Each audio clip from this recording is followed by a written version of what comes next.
FUNfitness is a physical therapy screening event designed to identify athlete fitness needs, help athletes improve their flexibility, strength, balance, and aerobic condition, educate the participants, their families, and coaches about the importance of these components in overall fitness, and provide a hands-on opportunity for these participants to learn appropriate exercises from physical therapy professionals. When an athlete first enters the screening venue, a volunteer registers them and begins entering information on the Healthy Athlete Software or HOST form. This form can be completed on a computer or by hand.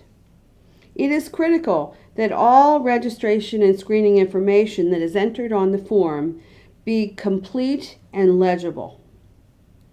The person registering the athlete has been trained to ask the athlete several questions about routine physical activity levels and stretching behaviors. Once these questions are recorded, a volunteer guides the athlete to a screening station and introduces the athlete to an examiner. Flexibility is important to reduce the risk of injury, particularly when participating in sports. The assessment for hamstring flexibility is passive knee extension. It is important to measure knee extension using a large 360-degree goniometer for greatest accuracy. The athlete is positioned supine on the table with the shoes off. The examiner flexes and stabilizes the hip that is going to be measured at 90 degrees. The knee is then passively extended as far as possible. The goniometer is placed on the lateral side of the leg for the measurement. Full extension is measured as 0 degrees. Lack of full extension is a negative measurement, while greater than full extension is recorded as positive. Recording on the HOST form should always contain a positive or negative sign before the degrees. Any recording greater than -15 degrees indicates the need for education. The assessment for calf muscle flexibility is passive ankle dorsiflexion. The athlete is again supine on the table. For this measurement, a small 360-degree goniometer is the most accurate. The examiner passively dorsiflexes the ankle as far as possible. The goniometer is lined up with the lateral fibula and parallel to the 5th metatarsal for the reading. Neutral position, or a right angle of the foot and leg, is measured as 0 degrees. Lack of this neutral position is negative, while greater than neutral is positive. Again, all recordings on the HOST form should carry a positive or negative sign. Any recording less than +10 degrees indicates a need for education. The assessment for anterior hip flexibility is a modified Thomas test, chosen to avoid any stress to the low back area. It is important to flex both hips to 90 degrees as you begin the test. The leg not being measured is held in this position. The leg that is being measured is passively lowered toward the table while palpating the anterior superior iliac spine. When the pelvis begins to move, the measurement is completed. Measure the degrees of the leg from the table with a large goniometer. If the leg goes all the way to the table, the measurement is recorded as 0 degrees. Any degrees above the table will be recorded as negative. Any recording greater than -10 degrees indicates need for education. The assessment for flexibility of the shoulder rotators is the Apley test, a functional measure of rotator flexibility. This test is best done standing, but has been validated in a seated position for those who cannot stand. The upper arm denotes the side being assessed. We first assess the amount of rotator flexibility by measuring the distance in centimeters between the 2 index fingers. If the fingers touch, the measurement is 0 centimeters. If the fingers do not touch, the recording is negative. If the fingers overlap, the recording is positive. If the distance between the fingers is greater than 15 centimeters, education is indicated.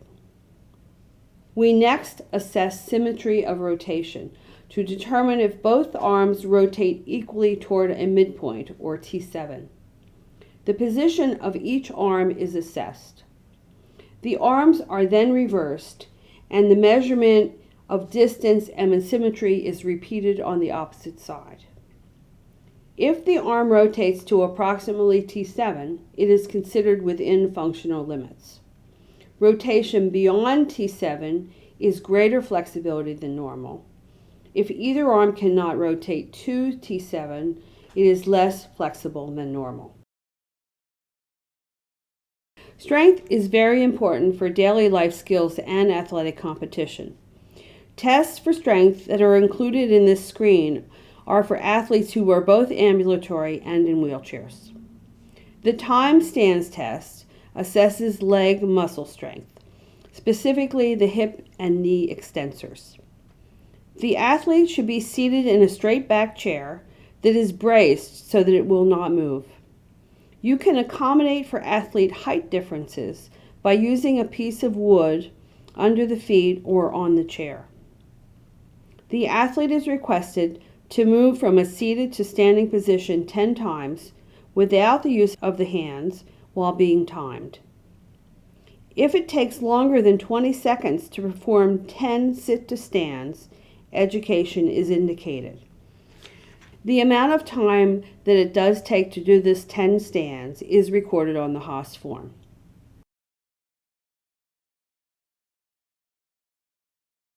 The partial sit-up test assesses abdominal strength without placing stress on the lower back. The athlete should place hips and knees flexed to 90 degrees on an elevated surface so that only the abdominal muscles are used. The arms are placed in front for the fair test position. The athlete should slowly curl up until the base of the scapula clears the table, then lower fully and repeat for 60 seconds. The athlete can rest and begin again if they become fatigued. The number of sit-ups performed in 60 seconds is recorded on the Haas form. If less than 24 sit-ups are performed, education is indicated.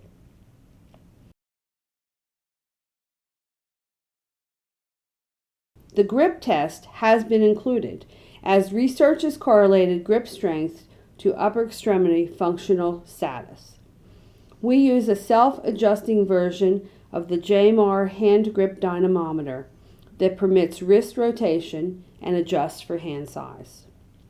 Hand dominance is determined by the hand that is used to write or eat.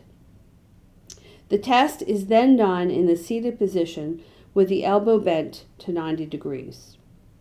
The athlete is requested to grip as hard as possible for a maximum of 6 seconds and then relax.